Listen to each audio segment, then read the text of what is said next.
ভরা মৌসুমেও ধরা ছোঁয়ার বাইরে ইলিশ। চট্টগ্রাম থেকে ইলিশের বাজার দর জানিয়েছেন সহকর্মী নয়ন বড়ুয়া জয়।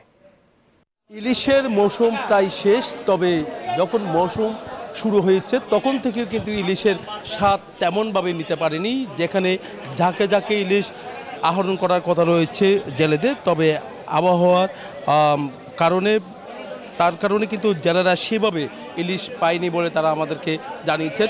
এখনও কিন্তু জেলেরা চেষ্টা করছেন ঝাঁকে ঝাঁকে, যেখানে ঝাঁক আছে ইলিশের সেখানে মাছ আহরণ করার জন্য। তবে এখন থেকে কিন্তু ইলিশ আহরণ অনেক বেড়েছে আগের তুলনায়। তবু কিন্তু আমরা দেখছি ইলিশের দাম বাজারে অনেক বেশি, 1700 টাকা থেকে 1800 টাকা, এমনকি 2000 টাকা পর্যন্ত কেজিতে বিক্রি করছে ইলিশ।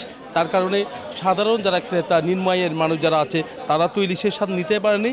একই সাথে যে মধ্য আয়ের মানুষ যারা আছে তারাও কিন্তু সাহস করতে পারছে না ইলিশ 1700 টাকা কেজিতে কেনার। আমরা একটু কথা বলবো, একজন ক্রেতা আছেন, বাজার করতে এসেছেন, তাদের সাথে একটু কথা বলতে চাচ্ছি। ইলিশের স্বাদ কি নিতে পেরেছেন কি না?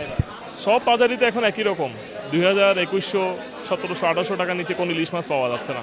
কমলো না কেন ভাই? আমরা তো আসলে খুচরা ব্যবসায়িক, যারা আমরা তো আড়ত থেকে কিনে আনি। ওইখানে যদি না কমে তাহলে তো আমরা কিভাবে সস্তা বিক্রি করবো? আমাদের তো কেনার উপরে বিক্রি। দেখতে পাচ্ছেন যে ইলিশ সাজিয়ে রাখা হয়েছে। 1 কেজি ওজনের ইলিশ 1700 টাকা বিক্রি করছে, আর এর চেয়ে বেশি ওজনের ইলিশ 1800 থেকে 2000, আবার 2 কেজি ওজনের ইলিশ আমরা দেখছি 2500 থেকে 2800 টাকা পর্যন্ত তারা বিক্রি করছে বলে আমাদেরকে জানিয়েছেন যারা ক্রেতা। তাদের সাথে আমরা কথা বলছি, তারা বলছেন যে ইলিশের দামটা যদি একটু কম হতো তাহলে সাধারণ মানুষ ইলিশের স্বাদ নিতে পারত বলে তারা মনে করছেন। এই ছিল আমার এখানকার সর্বশেষ